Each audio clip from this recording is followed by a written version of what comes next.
In October 2020, there was this single 20-minute speech that basically vaporized roughly $340 billion of market value. Yeah, just completely wiped it out. Right. It derailed what was supposed to be the largest initial public offering in the history of global finance. And it fundamentally altered the entire digital ecosystem of an economic superpower. Which is just staggering when you really think about the scale of it. It is. And we are talking, of course, about Jack Ma and the spectacular collision of the Ant Group IPO. Right. Usually, when business analysts dissect this event, they're looking for a smoking gun. Yeah, they want a specific misstep to point to. Exactly. They want to say, oh, it was a greedy valuation or a political miscalculation or some PR disaster. Sure. But today, in this deep dive, we're throwing out that conventional playbook. We aren't looking at this as a business mistake at all. Not even a little bit. Right. We're looking at it as an inevitable mathematical collision of human value systems. Okay. Let's unpack this. Yeah, so the underlying premise we are dealing with today is that the rise and sudden retreat of Jack Ma is not the story of one man's hubris. Right. It's actually a predictable outcome. It happens when fundamentally incompatible operating systems try to occupy the exact same space. Okay, I like that analogy. And to decode this, our source material relies on a highly specific sociopolitical framework called spiral dynamics. Which is fascinating, by the way. It really is. It's a method of mapping how human value systems, and the massive, sprawling institutions they build over centuries, how they evolve. And how they interact. Exactly. And how they frequently crash violently into one another. So if you are listening to this right now, whether you are a startup founder trying to disrupt an entrenched industry, or a leader navigating corporate bureaucracy, or just someone fascinated by power dynamics, this framework will completely change how you view conflict and progress. It really reframes everything. You'll start seeing these invisible systems operating in your own daily meetings. Absolutely. So we are working off this incredible source material today. It's a 13-slide presentation titled The Evolutionary Clash of Jack Ma. And we're going to be analyzing the specific illustrations and concepts on every single slide to piece this puzzle together. Yes, every single one. And to understand the sheer, terrifying scale of what we are dealing with, we have to look at the first visual. Slide 1 shows an illustration of a tiny, almost insignificant silhouette of a single man standing on a flat, empty plain. He's just dwarfed by what's in front of him. Totally. He has his head tilted all the way back, and he's looking up at a massive, towering, impenetrable wall. And the wall isn't made of stone. Right, it's not a normal wall. No, it is constructed of vividly colored interlocking layers that stretch up infinitely into the sky, completely dwarfing the individual at the bottom. That visual sets the anchor for the entire philosophy of spiral dynamics. Okay, how so? Well, the core thesis here is that to understand systemic conflict, you have to stop looking at the silhouette of the man. The man doesn't matter. The man is irrelevant to the mechanics of the collision. That towering wall represents the overarching macro system. Got it. In spiral dynamics, these colored layers are referred to as memes. And we don't mean internet jokes here. Right, not the cat pictures. Exactly. We are talking about the original definition coined by evolutionary biologist Richard Dawkins, a meme as a contagious foundational unit of culture or value that governs how massive groups of people organize and survive. Let me push back on that idea that the man is irrelevant for a second. Sure, go ahead.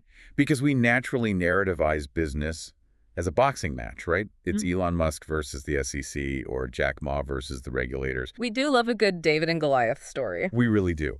But this visual is explicitly telling us that this is not man versus man or even man versus state. It is an individual operating system colliding with massive, insurmountable systemic structures. The wall is utterly indifferent to the man's charisma or his wealth or his intelligence. Indifferent is the perfect word for it. The layers of the wall represent different epochs of human organizational thought that have hardened into institutional reality. So you can't just talk your way out of it. You cannot punch the wall. A charismatic speech does not dismantle a bureaucratic edifice built over decades. You can only figure out how to navigate its layers, or, well, you get crushed by them. Which means we need to understand exactly what these layers are made of. Yeah. This brings us to the decoder ring for the whole deep dive. Slide 2 shows an illustration, and it is a palette of 6 specific colors. Right. Purple, red, blue, orange, green, and yellow. Exactly. They're explicitly labeled as the operating systems of power and progress. And there's a really important subtext on this slide outlining that Jack Ma's entire journey is defined by escalating clashes across these very strata. Yeah, it lists personal survival versus the system, business versus competitors, and ultimately business versus state. We really need to break down these colors, as this is the decoder ring for everything we're about to discuss. Let's do it. Let's start at the bottom of the complexity scale. Purple is labeled clan and kinship. So purple is the most foundational, primitive social structure we have. Historically, it is the tribe. Okay. It is governed by mysticism, shared rituals, and a deep intrinsic need for physical safety in a really dangerous world. How does that translate to modern business, though? If we map purple onto the modern business landscape, it represents the tight-knit founding team working out of a garage. Oh, I see. They are bound by fierce loyalty, shared myths about their destiny, and a mutual focus on basic survival. It is very much an us against the dark mentality. That makes a lot of sense for the birth of a startup. You need that loyalty. Yep. But you can't build a global empire on just campfire stories. No, eventually someone has to step up and break out. Right. And that moves us to the next color, red, which is labeled egocentric drive. Red is the emergence of the self. It is raw, unbridled ambition. Like a warlord. Exactly. Think of historical warlords, or in a modern context, the aggressive, ruthless disruptor. Right, the guy who wants to break things. Yeah. Red realizes that the purple clan is safe, but it is limiting. So the red node exerts its own will upon the world to conquer and acquire. It's highly competitive, I imagine. Very. It's impulsive and entirely focused on immediate personal victory, regardless of the collateral damage. But a world of pure red would just be endless warfare, wouldn't it? It would be exhausting. Constant chaos, no infrastructure at all. And that introduces blue. Blue is labeled rigid order. I have to assume blue evolves specifically to suppress the chaos of red. That is the precise mechanical function of blue. Society cannot scale if it is constantly being disrupted by red warlords or red corporate raiders. So it builds rules. Yes. The system evolves blue, absolute rules, hierarchy, bureaucracy, and strict compliance. In a blue system, there is only one correct way to do things. That is usually written down somewhere. Codified in a manual or a law. The primary goal of blue is stability and unified order. It protects the whole by severely punishing deviation. So where do we see blue today? Traditional academia is heavily blue. Military command structures are blue. And crucially for our narrative, state bureaucracies and regulatory bodies are fundamentally deeply blue. Okay, if you think about this like software updates on a phone, this starts to make terrifying sense. How so? Well, you have a blue operating system installed on the phone. It's rigid, it's secure, it doesn't allow unauthorized background apps. Right. Then you try to download a totally new, highly advanced, unregulated app. If you try to run it, the system just crashes. Because the code doesn't align. Exactly. You can't run a yellow app on a blue operating system without it crashing. The app isn't necessarily malicious, and the phone isn't broken, but the operating systems simply cannot communicate. The protocols don't match. That is a perfect analogy. Keep that technological friction in mind, because it perfectly describes the emergence of orange. Which is labeled strategic success. Right. If blue is about following the rules to maintain order, orange is about analyzing the rules, optimizing them, and manipulating them to win. So it's strategic. It is the birth of the scientific method applied to capitalism. It is highly rational, intensely data-driven, and hyper-focused on growth, efficiency, and outperforming the competition. That sounds like modern business. Wall Street is orange. Silicon Valley is predominantly orange. It views the rigid traditions of blue as inefficient obstacles that need to be bypassed. But orange has a massive blind spot, doesn't it? Which the presentation labels as green, humanistic community.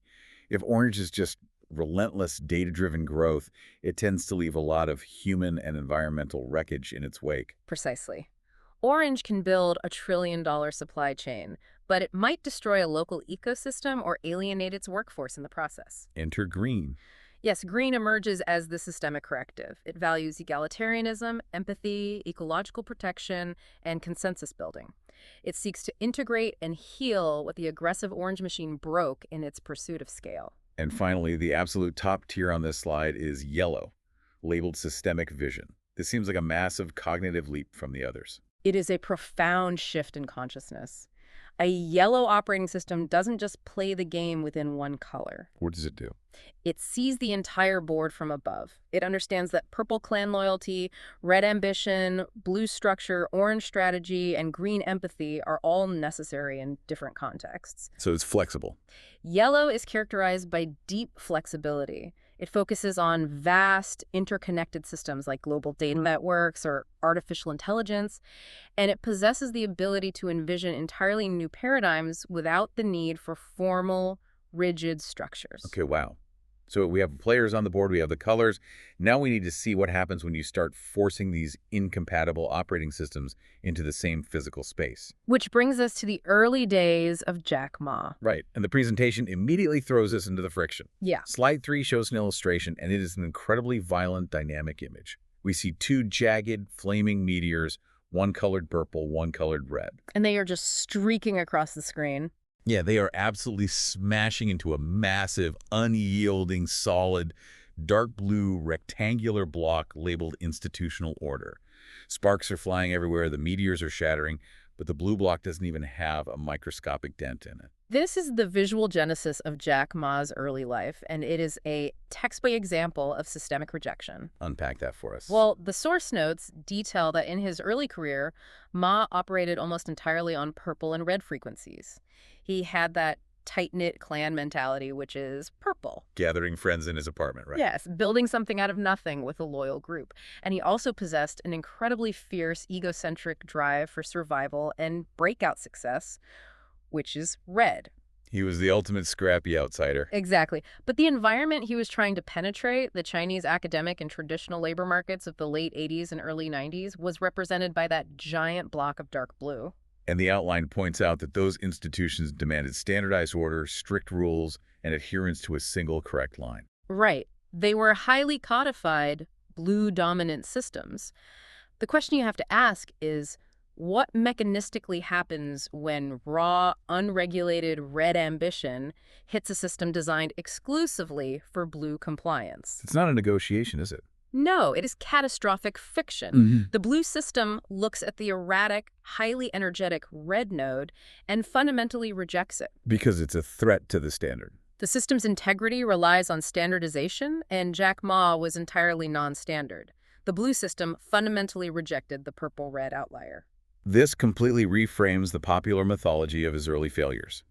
He famously failed his university entrance exams multiple times. He faced dozens of employer rejections. Including the famous fast food chain story. Yes. Out of 24 applicants, he was the only one rejected. We usually treat that as a quirky motivational footnote, like look how many times he failed before he succeeded. But through the lens of spiral dynamics, it wasn't bad luck. And it wasn't a lack of intelligence either. Exactly. It was a systemic immune response. The blue system ran a diagnostic on his operating system and returned an access denied error. It is so vital for anyone listening to internalize this dynamic.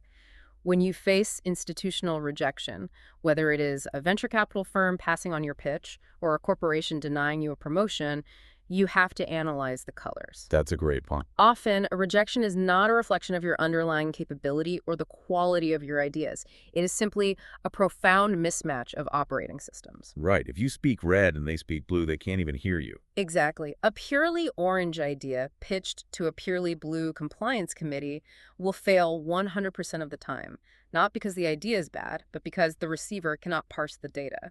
So, being rejected by blue forced him to find an alternate path.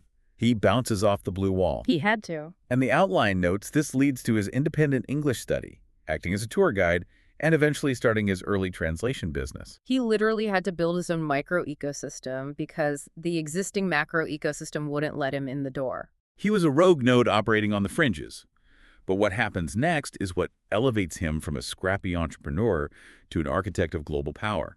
He realizes a brutal truth about systems. Which is that you can't scale rebellion. You actually have to build a structure. Exactly. Slide 4 shows an illustration of this exact transition. It is a structural diagram of a 3D pyramid. Now, the foundational bottom layers, the heavy, broad base of this pyramid, are constructed entirely out of dark blue puzzle pieces fitting tightly together. But look at the top. Right. As you move up the pyramid, the upper layers transition completely into bright orange puzzle pieces. The title of the slide is The Architecture of Alibaba. This represents one of the most brilliant strategic syntheses in modern business history. Jack Ma was fundamentally rejected by the blue institutional system. Yeah, over and over. The natural psychological response would be to remain an angry, disruptive red outsider forever, constantly attacking the establishment. But he evolved. He synthesized structure and ambition.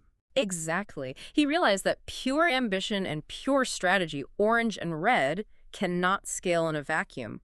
They need a bedrock. I want to stop and really pull this apart because it feels paradoxical to me. Why couldn't he just build the orange layer? Why the blue foundation? What's fascinating here is that you cannot achieve orange strategic success without the blue rigid order establishing the rules of the game first. Okay, walk me through that. Think about the historical context of early Chinese e-commerce. Institutional trust was functionally non-existent.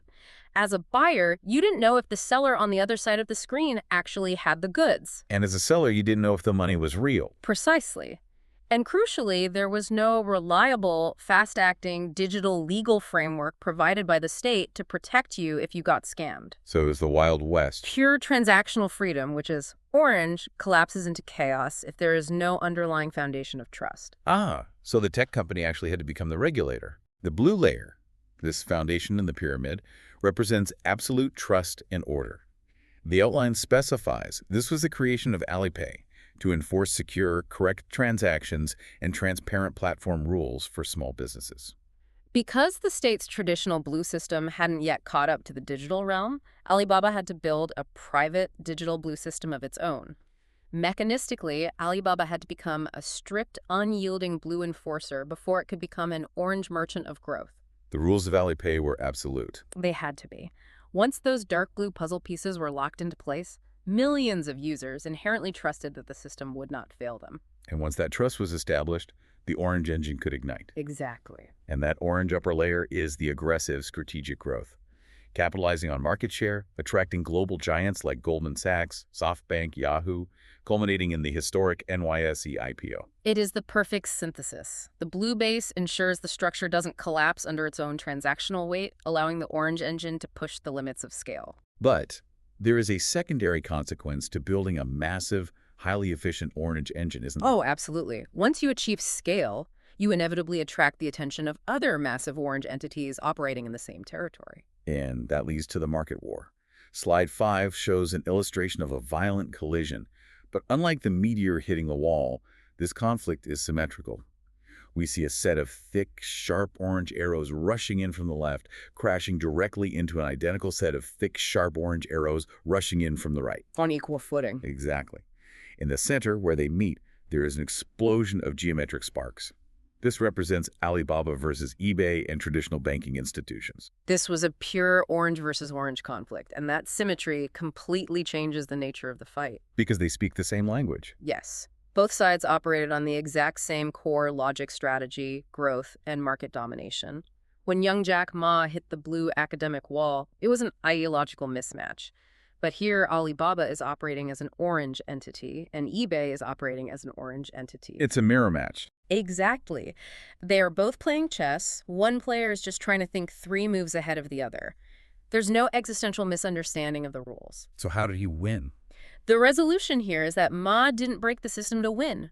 He simply played the orange global market paradigm better than the incumbents by out-innovating them. He beat them at their own game. He localized his strategies faster and executed with more agility. But I imagine this kind of staggering victory sets a very dangerous psychological trap. If you vanquish global giants and become one of the wealthiest people on the planet, you start to believe that orange is the ultimate power in the universe. You really do. You start to internalize the idea that superior strategy and technological growth can overcome any obstacle. Including the state itself. That hubris is the psychological primer for the catastrophic collision that defines the rest of this narrative. Which takes us to the peak of the mountain. Slide 6 shows an illustration of a trajectory map, and it is fascinating.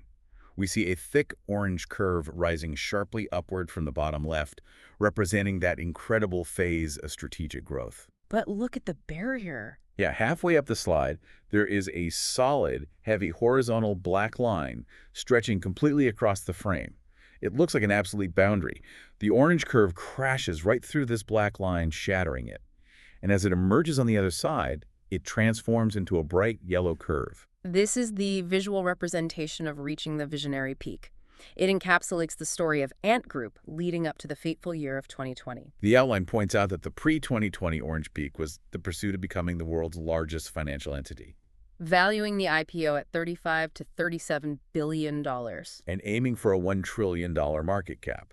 In the spiral dynamics framework, a trillion-dollar valuation is the absolute pinnacle of orange strategic success. But look at what happens when the curve breaks the black line. It evolves into yellow. The text breaks down this yellow evolution. Ma shifted from mere growth, which is orange, to systemic reimagining, which is yellow. What does a yellow financial system actually look like, though? He visualized a reality where data replaces physical collateral, rendering the rigid rules of traditional finance obsolete. He was looking at vast oceans of fluid, real-time data and predictive AI algorithms. So he wasn't just trying to build a bigger bank. No, he was conceptualizing an ecosystem that could instantly adapt to the micro needs of a rural farmer or a tiny startup. He was trying to rewrite the fundamental code of the game itself. Here's where it gets really interesting, though. Because how dangerous is it to try and break through that black line of established reality? It's incredibly dangerous. That black horizontal line represents the foundational bedrock of state power. You cannot shatter the established reality of a sovereign state without triggering alarms. Which brings us to the most pivotal, destructive moment in this entire deep dive. Slide 7 shows an illustration that completely shifts the tone.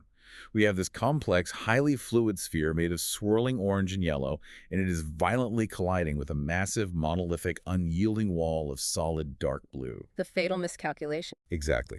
The text labels it the fatal miscalculation in Shanghai. It sets the scene. October 24, 2020. Ma takes the stage at this high-profile financial summit, and he publicly, explicitly criticizes the traditional banking system. He calls it a pawn shop mentality. Yes, he accuses them of requiring hard, physical collateral for every loan and demands modern rules for a digital reality. On the surface, if you are sitting in Silicon Valley, that sounds like a standard, applause-generating tech CEO speech. It sounds like visionary disruption. But let's break down the strategic flaw here. Ma treated a rigid blue system, the state apparatus, as if it were ready and willing to accept an orange-yellow systemic upgrade. He thought they'd just installed any software. He fundamentally misread the ideological flexibility of his opponent. He believed he was engaging in a debate about efficiency. But a blue system does not care about efficiency. A blue system's primary directive is order. We really need to drill down into the mechanics of why these two systems couldn't understand each other, because it explains so much friction between tech and government globally. Slide 8 shows an illustration of a side-by-side comparison table contrasting business reality against state reality. This is the Rosetta Stone for understanding why disruptive innovation inevitably triggers regulatory wrath. Okay, let's look at the first row, the core driver. On the business side, the orange-yellow reality, the core driver is listed as freedom, innovation, and disruption. The operating system literally requires breaking old things to optimize. But on the state side, the blue reality, the core driver is stability, unified order, and control. You have to recognize that these drivers are not just different, they are mutually exclusive. Disruption is the mathematical inverse of stability. So what the business sees is healthy. The blue state views as a terrifying existential threat to its unified order. The state sees disruption as an infection. Yep. That brings us to row 2, infrastructure.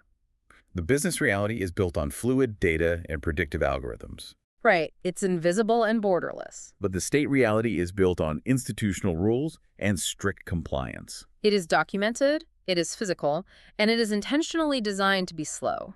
An algorithm can rewrite its risk parameters in a microsecond. A compliance regulation takes years of debate, specifically to prevent sudden societal shifts. Which leads to the final row of the table, the goal. The business goal is a constant revision of outdated rules for efficiency.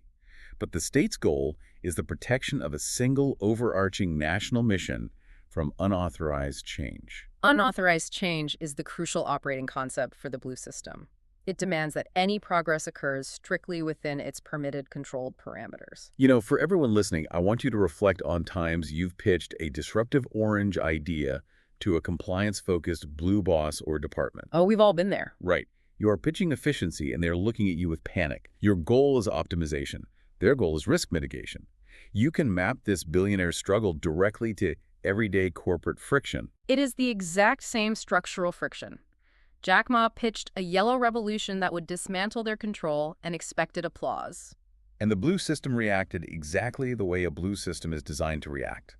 Slide 9 shows an illustration that is genuinely visceral. We see heavy, sharp blue blocks falling aggressively from above, completely crushing and shattering those orange and yellow shapes into fragments. The title says it all. The immune response. The outline details the retaliation. November 3, 2020, the Ant Group IPO is abruptly canceled. A record $28 billion antitrust fine is levied against Alibaba.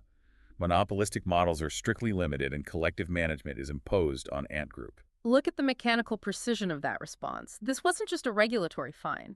The blue state was acting like an immune system neutralizing a virus. It was fighting an attempt to rewrite the unified blue order. Exactly. The state, operating flawlessly within its own parameters of self-preservation, deployed overwhelming structural gravity to shatter the threat and violently reassert control over the timeline. Which brings us to the question of survival. When your operating system is shattered, what do you do?